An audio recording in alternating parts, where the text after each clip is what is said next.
1991. Choir boy vanished. A hidden wall note named his confessor before Mass. They were just tearing down drywall. That's all it was supposed to be. The building hadn't heard a hymn in over 2 decades, and now the old sanctuary was being converted into a community outreach center.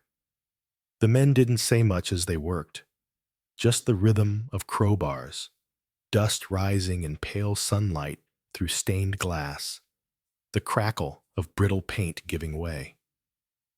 Ethan Morales had done restoration work in older churches before, but St. Jude's had a strange quiet to it.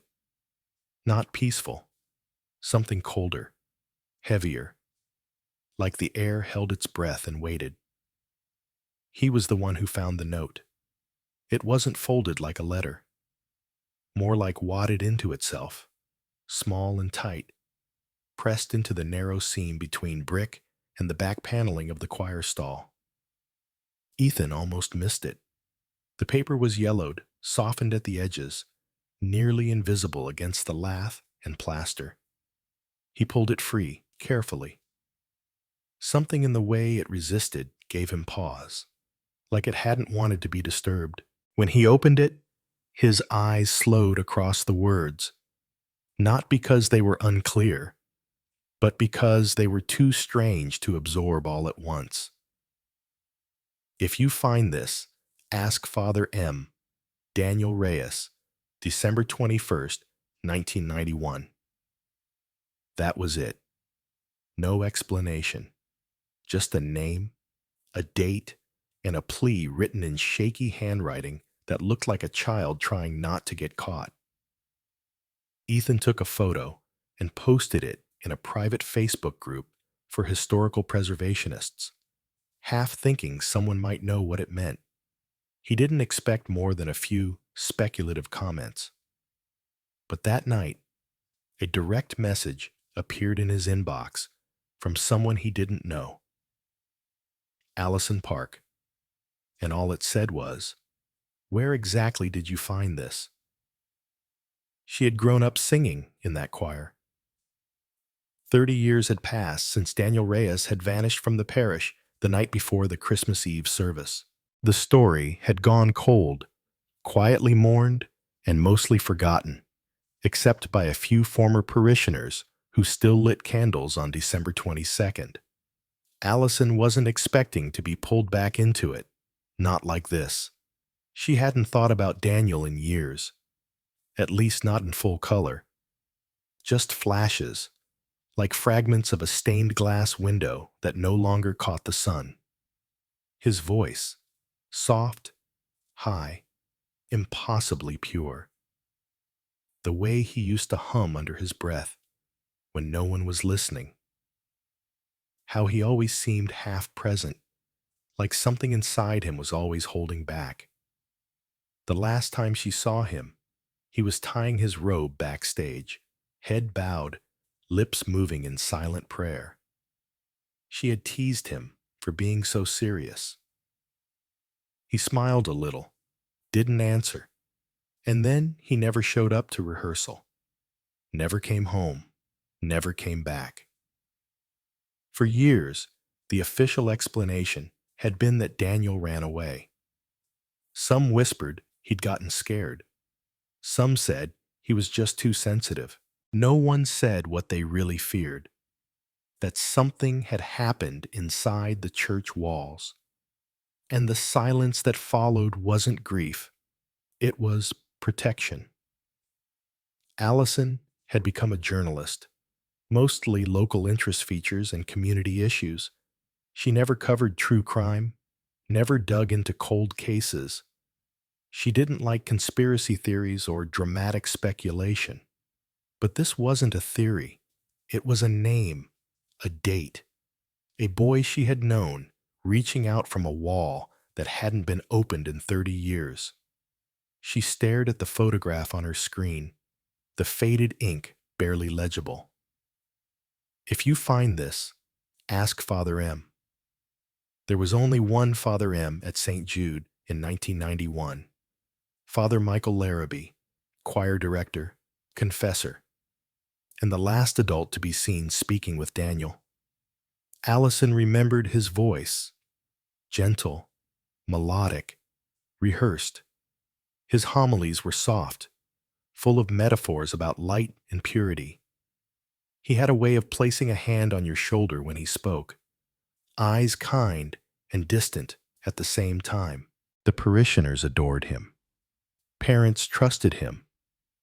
Kids obeyed him. She remembered her mother saying once, "If I could bottle Father Michael's voice, I'd play it when I can't sleep."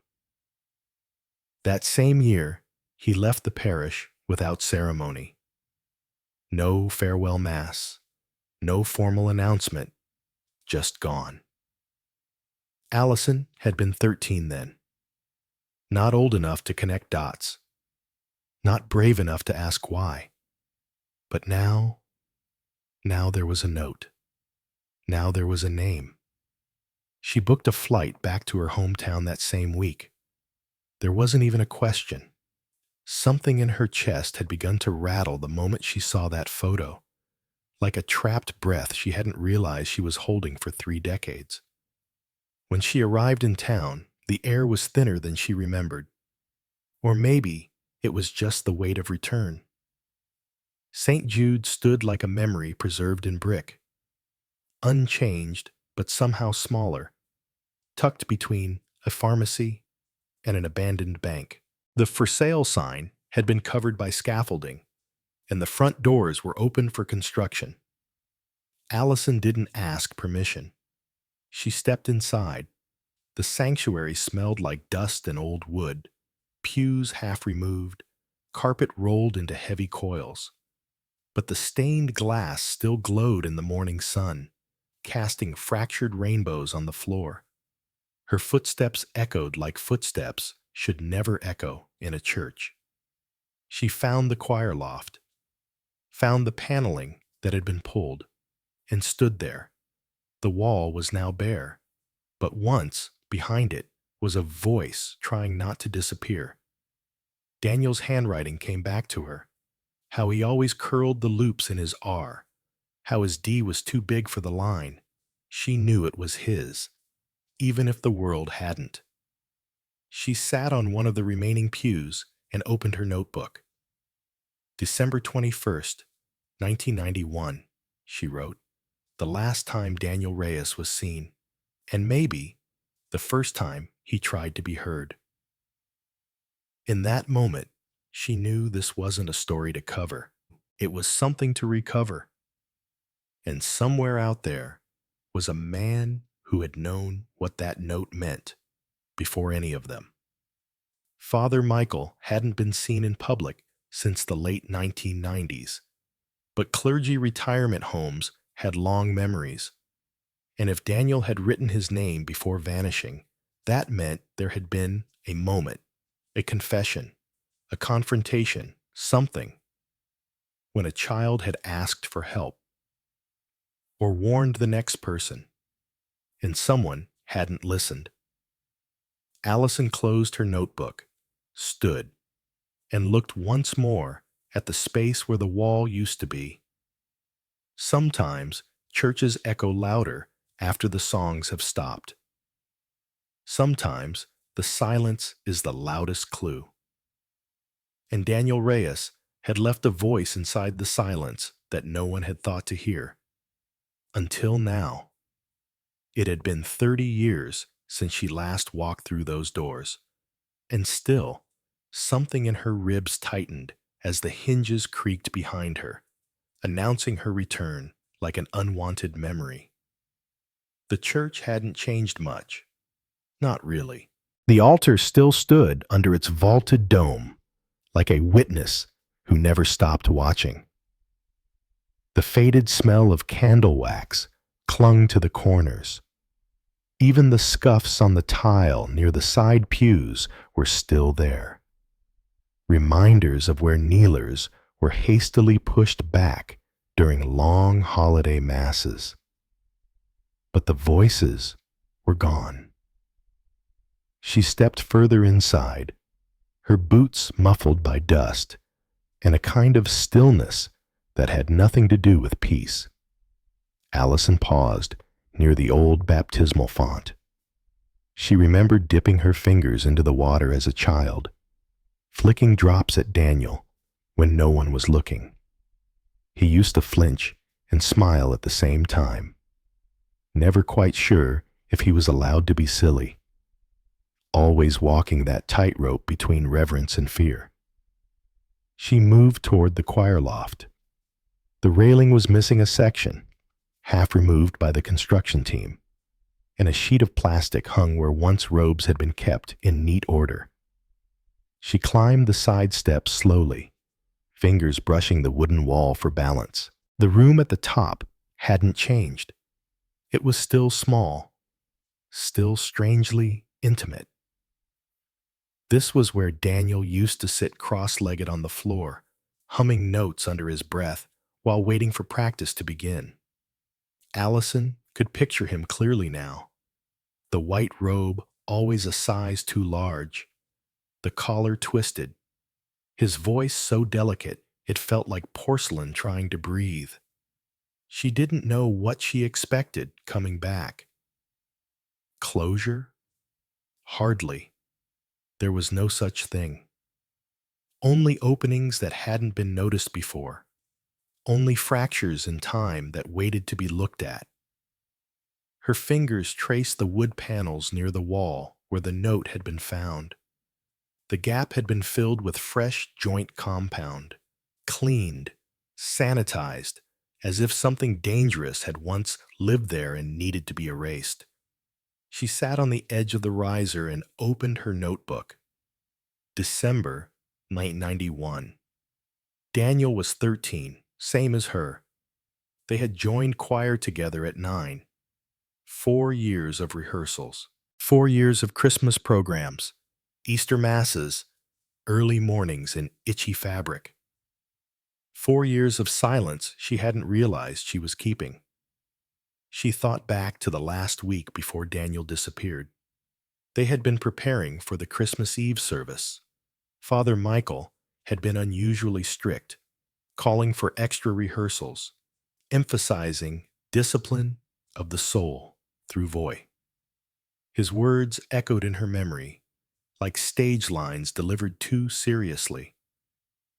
Allison remembered Daniel being quieter than usual that week. He stayed after practice, spent more time near the back stairwell where the confessional booths were. Once, she had asked him if he wanted to walk home together. He had looked at her for a second too long, then said, "I have one more prayer to do." That was the last conversation they ever had.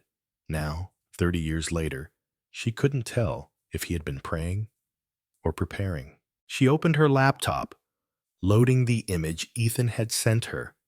The note, still stained, the ink slightly smudged but intact. It was small, only enough room for a name, a date, a cry. She searched the local diocesan website.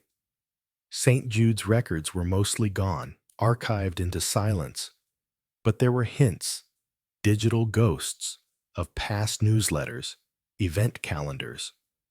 A PDF from January 1992 still listed Father Michael Larrabee as on leave for health reasons.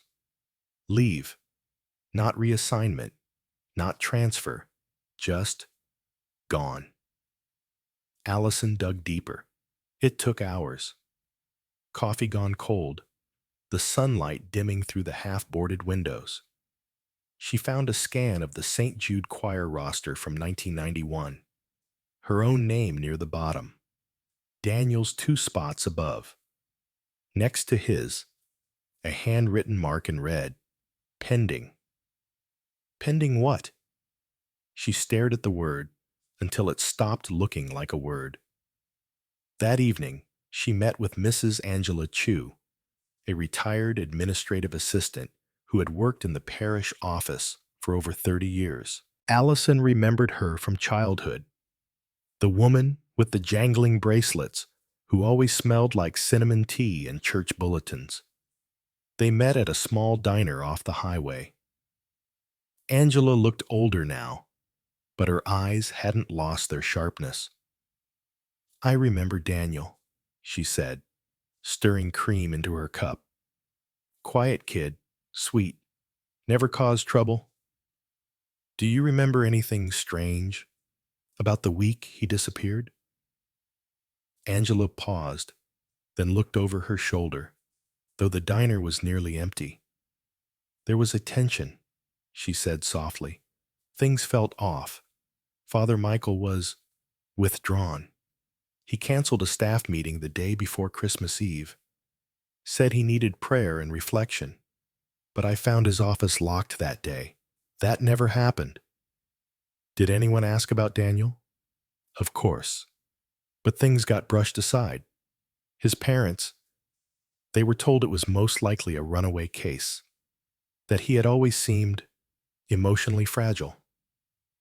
Angela shook her head slowly. "But I remember seeing Daniel the day before he vanished. He looked right at me, said, 'Merry Christmas,' in the hallway. He didn't look scared, just tired." Allison's chest ached. She thanked Angela, paid the bill, and drove to the city library. In the archives section, she pulled out the 1991 December issue of the parish newsletter. It was thin, 4 pages. On the back was a photo of the choir. She leaned in. There he was. Daniel, center row, hands folded over his lap, his expression unreadable. To his right, Father Michael stood with one hand lightly resting on Daniel's shoulder. Allison stared at the image for a long time. When she returned to her rental that night, she placed the photo on the table beside her laptop and opened her recording software. Her voice was quiet at first, steady. "My name is Allison Park. I grew up at St. Jude's Catholic Church. 30 years ago, a choir boy named Daniel Reyes disappeared without a trace. He was my friend. And now, a note with his name has been found, hidden in the church wall, dated the day before he vanished." She paused. "If you're listening to this, it means you're willing to go with me into a silence that's lasted too long. Daniel tried to speak once, but we didn't listen. I intend to now." As the cursor blinked on screen, she stared at the image beside her. There were too many questions still unanswered, too many threads that frayed the more she pulled. But one thing was clear. Someone inside that church had heard Daniel's last words, and someone else had made sure no one else did. The parish archive wasn't marked with a sign. You had to know what door to ask for. Down a narrow hallway in the diocesan administrative building, past a rusted drinking fountain and a half-broken copy machine, there was a wooden door with a key-card lock and no plaque. The woman behind the front desk had looked skeptical when Allison gave her name and request, but something in Allison's voice must have made her pause. "I used to sing at St. Jude," she said. "I'm looking for a boy who vanished after his last confession." That was enough. The assistant called someone, then someone else. 15 minutes later, a man appeared from the hallway. He looked like he hadn't blinked in days. "Allison Park?" he asked, adjusting his glasses. "I'm Jonas Petrie, former archivist. Technically retired, but they still call me when things get complicated." Allison nodded, rising to shake his hand. It was dry and thin, like old paper. "I don't know how much help I can be," Jonas said, leading her down the corridor. Most records from St. Jude were consolidated after the parish closure in '95. A lot of stuff went missing. Budget cuts, you know. He said it with air quotes. She knew what that meant. They entered the archive. It was dim, dry, and colder than expected. Metal shelves lined the walls, filled with aging cardboard boxes labeled in Sharpie. The smell of old leather bindings and mildew hung in the air like a memory that refused to fade. Jonas gestured to a back corner. That's where we keep sacramental records from parishes no longer in operation. Baptisms, marriages, confessions. Well, at least what they allowed us to preserve. Allison ran her fingers along the spines of folders, flipping through labels until she saw it. St. Jude Catholic Church, Confession Records, 1991. She froze. "May I?" she asked. Jonas gave a small nod. "I'll give you a few minutes." She pulled the folder down carefully and set it on a nearby table. Inside, several sheets had already yellowed with time. Most names were written in careful cursive, dated and logged, with initials of officiating priests. It wasn't what anyone would consider a violation of privacy, just sparse data to track sacramental participation. Then she saw it. December 21st, 1991. Reyes, Daniel. Time, 4:15 p.m. Officiant, FML. Status, supervision required. The words stopped her breath cold. Supervision required? It was written in red, not black ink like the rest. Red, underlined once. She felt her fingers tremble slightly as she traced the line. It wasn't a clerical note. It was a warning, an instruction. But for whom? Jonas stepped back into the room. Find something? She looked up slowly. What does supervision required mean on a confession log? He didn't answer immediately. Instead, he sat down across from her and folded his hands. "I remember Daniel," he said. "Small, quiet, big voice, though. Everyone said he was going to sing in Carnegie someday." Allison nodded once. "I was here the day after he disappeared," Jonas continued. "We got the call early. Father Michael told the staff to say nothing, that the police were handling it, that we should pray for Daniel's return. But I always thought it was strange. The boy had come in the night before for confession, and suddenly he was just gone. And that red note?" Jonas sighed.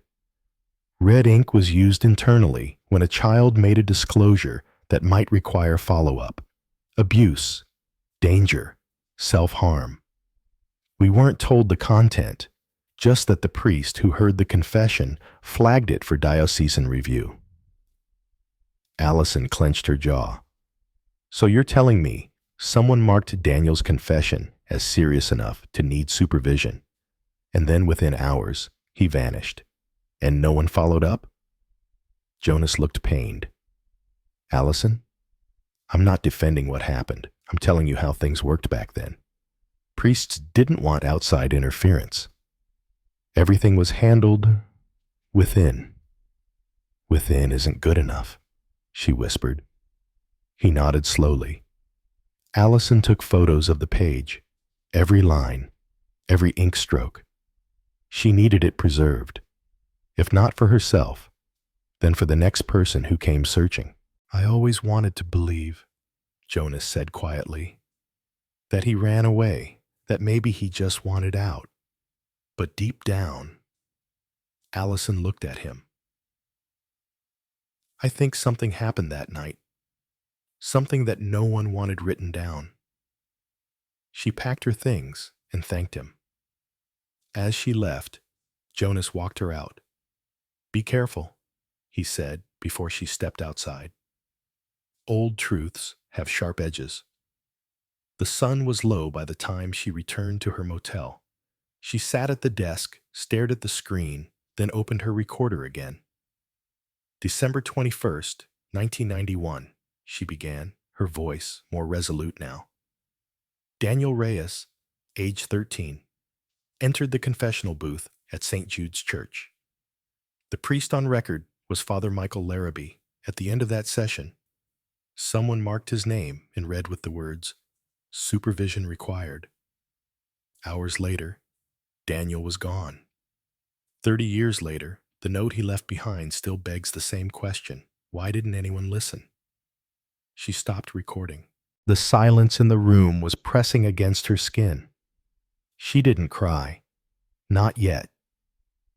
Instead, she scrolled through her files, opened the choir photo once more. Daniel in the middle. Father Michael's hand on his shoulder. She zoomed in. Daniel's eyes weren't looking at the camera. They were looking slightly off to the side, at someone or something. A girl 2 places over, maybe, or just past the camera's edge. She enlarged it further. On the sleeve of Father Michael's robe, faint, almost invisible, a smudge. Not dirt, ink. She enhanced the photo's contrast. The shape sharpened, a capital M, painted faintly in red. Her breath caught. Was it a mark? A signature? A coincidence? Or was Daniel trying to show them something? Even then? She closed the file and reopened a new document. At the top, she typed, "The St. Jude Files, Episode 2, The Red Ink Rule." Because somewhere beneath that red ink was a truth, and she was ready to read every line that had been buried beneath it. Allison waited until Sunday afternoon to return to the grounds of St. Jude, not because she was hesitant, but because she wanted the place quiet again, hollow. The construction team didn't work weekends. That gave her exactly the kind of space she needed. Not the kind measured in square feet, but in permission. Space to listen, to look, to feel without interruption. The front gates were unlocked. She let herself in and paused at the sanctuary's main door. Her fingers brushed the old bronze handle, cold even in spring sun. She stepped through. Inside, the air was still. Sun filtering in sideways through stained glass saints whose faces had faded into abstraction. The pews had been removed entirely now, just outlines on the floor, like footprints that had never been followed. She moved toward the choir riser again. That's where the memory kept dragging her. Not to the altar, not to the statue of Mary in the corner with its candle always flickering, but here, where voices used to rise and harmonize, where they practiced in silence before Mass, Daniel humming under his breath. She knelt by the paneling where Ethan Morales had first pulled the note from the wall. A small notch in the wood remained where it had been wedged. That one empty space felt like a missing tooth in the mouth of the church. Then she turned her attention to the other side of the choir loft. There had been an office tucked away behind the choir rehearsal room. Technically, it belonged to the music director, but Father Michael had used it during his tenure. The door was still there, half sealed with a warped sign, "Storage, electrical access only." She slipped inside. The office was small, barely the size of a modern bedroom closet. Cobwebs netted the corners, and a heavy smell of plaster and time pressed against her nostrils. A filing cabinet sat half sunk into the floor, one leg rotted. Beside it, a desk covered in a thin film of dust, like someone had walked away mid-sentence and never finished. She clicked on her flashlight and began opening drawers. The top one was empty. The second, just rusted staples and a few buttons. But the third, a spiral notebook. Faded blue cover, frayed at the edges. She flipped it open gently. Inside, a list of names, neatly written in ballpoint ink. The 1991 choir roster. She moved slowly down the list. Next to certain names were letters. A few had a small S, others a check mark. But next to 3 names, including Daniel Reyes, was the letter M. Nothing else. Just that one sharp consonant. Allison blinked. M for Michael, M for monitored, M for marked. Her stomach turned. She flipped to the back cover. A single sentence had been written in the top margin like an afterthought. They said it was a test of faith, but it felt like being erased. The ink was shaky, not Father Michael's handwriting. Smaller, lighter. Daniel? She closed the notebook carefully and placed it in her bag. This wasn't just about one confession anymore. This was a pattern. 3 names marked M. 3 choir members who left the group abruptly before Christmas.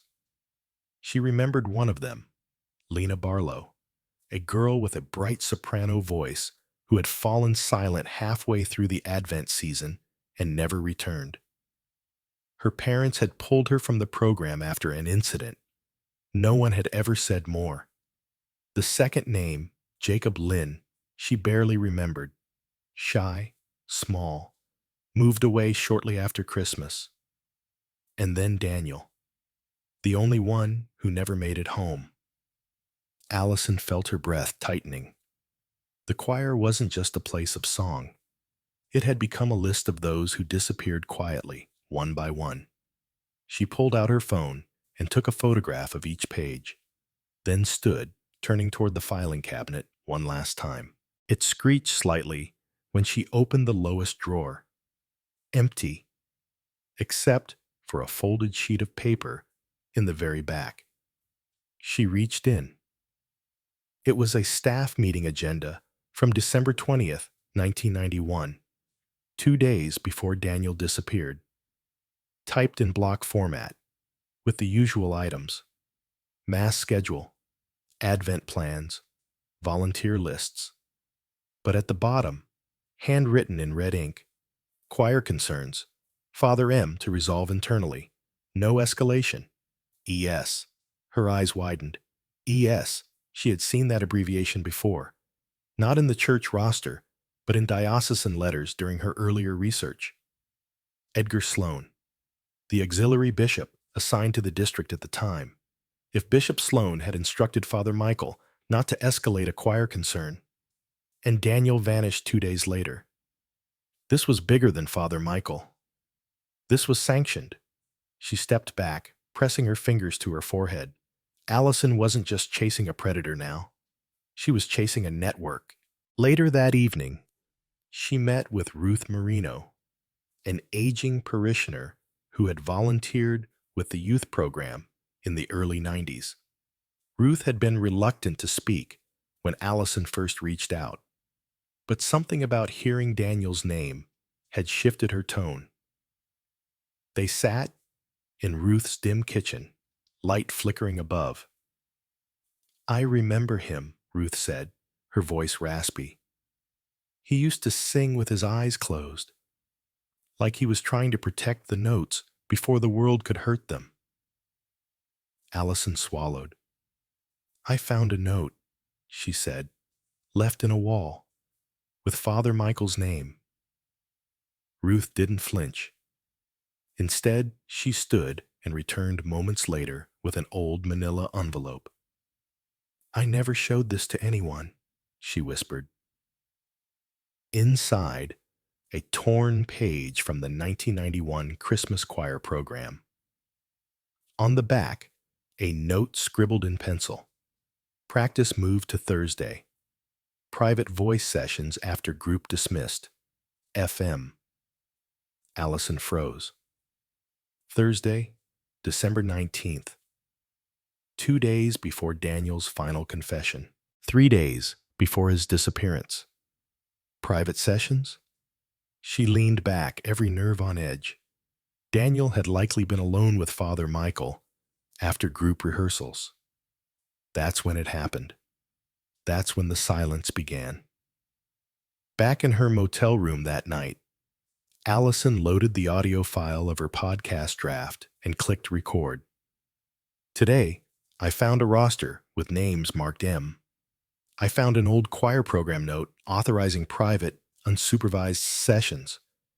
And I found a handwritten line, one that still hasn't stopped echoing. She paused. They said it was a test of faith, but it felt like being erased. She stopped the recording. Outside, the wind pressed against the window like breath that didn't belong. Daniel's voice had been erased from the sanctuary 30 years ago. But tonight, it had returned in whispers, fragments, red ink, and pencil. And Allison knew, beyond doubt now, that the choir loft had not been a place of prayer that winter. It had been a trapdoor, and Daniel was only the first to fall through. It took 4 phone calls, 2 fake names, and 1 half-truth about archiving family parish history to secure the visit. The facility was tucked behind a line of fir trees 40 minutes outside the city. A private retirement residence for clergy, run by the diocese, but listed under a neutral corporate name. Allison sat in her car for a long time after arriving. The building was sterile, the kind with lavender bushes planted out front to mask how heavy the air felt. She watched as a nurse helped a man in a clerical collar into the front lobby, his steps slow, his eyes scanning nothing. Every part of her body was alert, braced for confrontation. But underneath that armor was something quieter, a soft ache, a mourning for the boy she used to stand beside in choir robes, for the world that told her to forget. She didn't forget.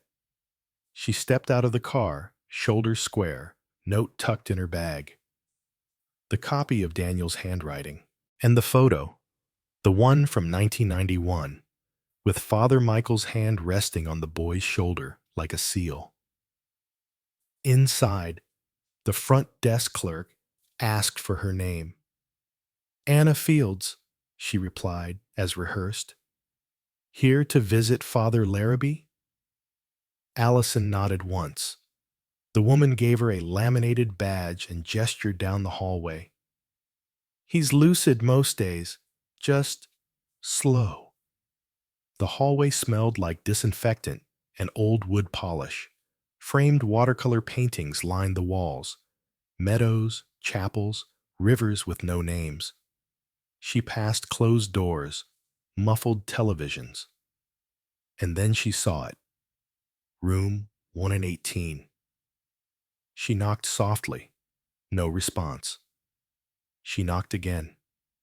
Then the voice. Dry. Distant. Hollow. Come. The door creaked open. Father Michael sat by the window, hunched. Fingers curled around a mug he didn't drink from. His face was thinner, pale with time, hair snow white. But the eyes, gray and recessed, still held the same deliberate stillness, as if nothing could surprise him anymore. Hello, Father, she said. He looked at her. A long pause. Do I know you? No, Allison said quietly. But you knew someone I did. She crossed the room and handed him the folded copy of the note. The same words, the same handwriting. He stared at it without touching. If you find this, he read aloud, voice rough, ask Father M. Silence stretched between them like a frayed wire. I was in the St. Jude Children's Choir, she said, 30 years ago. So was Daniel Reyes. His eyes blinked slowly. She watched for reaction. Anything. I found this note behind the wall where we used to rehearse. He put it there the night before he disappeared. Father Michael closed his eyes. Why now? He asked. Because no one asked then. She pulled out the old choir photo, set it gently on the table beside him. His hand twitched, barely. You put your hand on his shoulder, she said. Why? Father Michael leaned back in his chair, the wood creaking under his weight. He was troubled, he said at last. Why? No answer. Allison didn't blink. Because he told you something in confession? His jaw moved, clenched, then relaxed. I can't discuss the confessional, he whispered. Sacramental seal. You're not protecting Daniel, she said, her voice rising just slightly. You're protecting yourself. He didn't flinch. You're the last person who saw him. He came to you the night before he disappeared, and afterward, someone marked his name in red with the words, supervision required. Was that you? Father Michael looked away. I did what I was told, he muttered. By whom? A pause. The bishop. Sloane. We were instructed not to escalate. So Daniel came to you. He told you something. And instead of helping him, you let him vanish. Father Michael's breathing changed, slightly shallower now. He was frightened, he said. I thought, God help me. I thought if I could just keep him close, I could protect him. By isolating him? No, he said too quickly. By watching, making sure he didn't spiral. Spiral? She asked. He left a note behind in a wall. He didn't spiral. He signaled. She leaned forward now, hands tight on her knees. You think this ends in that chair? That old age absolves silence? Father Michael said nothing. But his eyes, those eyes that once carried entire sermons, looked older now, hollow, almost afraid. I'm not here for confession, Allison said. I'm here for the truth. At last, he looked up. I don't have the full truth. Then give me the part you do. His hands trembled as he reached for the note again. He held it delicately, like it might collapse under memory. He asked me once, he whispered, if monsters could take communion. The words knocked the air out of her chest. I told him no, he continued, that they had to repent, that they had to seek forgiveness. And what did he say? He said, what if they don't think they did anything wrong? Allison's breath shook. He folded the paper again, slowly, then handed it back. I don't know what happened after that, I swear, but I knew he didn't run away. Then why didn't you speak? I was afraid, he said. For Daniel? No, he admitted, for myself. She stood slowly. Her body felt heavier now, not with rage, but with clarity. You were a coward, she said. I was, he replied, and you let a child vanish to protect your position. He looked him down. Yes. She turned to leave. At the door, she stopped. Did you ever ask God to forgive you? Father Michael's voice cracked. I asked him to forget me. She walked out. Her legs moved without permission, down the hall, through the double doors, into daylight that burned too bright against her skin. She sat in the car, gripping the steering wheel, the note fluttering beside her like a breath still unfinished. Daniel hadn't asked for forgiveness. He had asked for someone to see, to hear, to ask. And now she had. Allison waited outside the diocesan press conference. Not because she cared about their prepared statements, but because she needed to hear how they'd squirm. The bishops had filed in with their polished robes and measured voices, clutching folders like shields, each word wrapped in caution tape. They didn't say Daniel's name until the seventh paragraph of their statement. They said regret. They said oversight. They said review of historical processes. But they didn't say truth, and they didn't say sorry. Allison watched from the sidewalk. When it ended, she didn't applaud. She didn't confront. She just stood there, still, holding her own record in her bag, the note, the red ink log, the photo, and the testimony. All of it now scanned, stored, backed up in cloud drives and printed in triplicate. Safe. The podcast episode dropped 2 days later. She had titled it simply, Supervision Required. It opened with Daniel's voice. Not a real recording, of course, but the quiet reading of the note she found in the wall. Her voice steady, saying his words, "If you find this, ask Father M." Then she told the full story. The choir, the missing roster, the secret staff note signed ES. She named the bishops, played clips from her meeting with Father Michael, cited the 1991 records, let the photo speak for itself. And then she let Daniel's memory take center stage.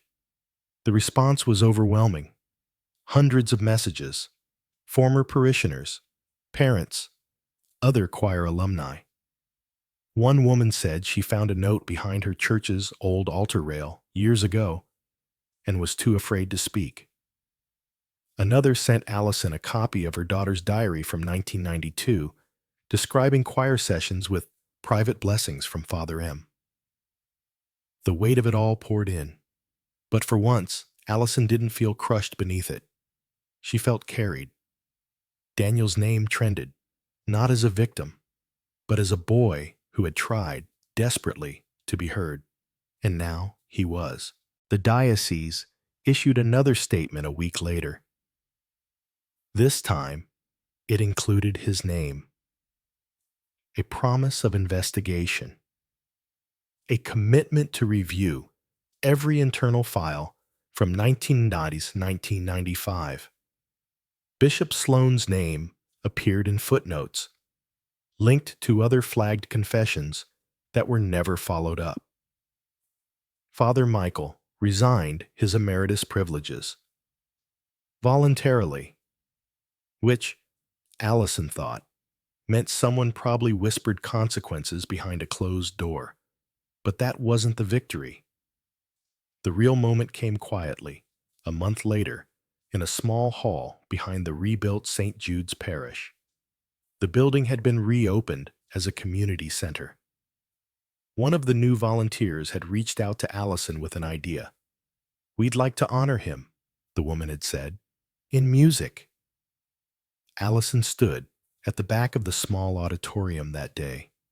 There was no banner, no flashing tribute, just a wooden plaque, carved with care, in memory of Daniel Reyes, 1991 choir member. His voice was never gone. We simply hadn't listened yet. And then, slowly, the room filled with music. Teenagers, new choir members, some whose parents weren't even born in 91, sang Daniel's favorite hymn, "Be Not Afraid," the same one he had practiced for that last Christmas Eve service. Their voices wavered at first, then grew stronger, more confident. Allison stood at the back, one hand clutching the edge of her coat. She didn't cry during the first verse, but when they reached the chorus, she closed her eyes, and it felt like the stained glass saints in the old chapel were weeping too. Not in grief, but in release. Daniel wasn't just at a case file anymore. He was a note in a song, a truth that outlasted silence. After the music ended, the room stood quiet. No one clapped. They just breathed. because sometimes breath is what justice feels like. Later that evening, Allison sat in her apartment, watching the sunlight fold through the blinds. She opened her journal, wrote only one sentence. He sang, and we finally heard him. She closed the book. Outside, the city moved on. Cars passed, lights blinked, the world kept turning. But somewhere in the archives, in a place once used to bury the inconvenient, Daniel's name now sat on record, permanent, preserved. A boy who vanished but refused to disappear, and the woman who made sure he never would.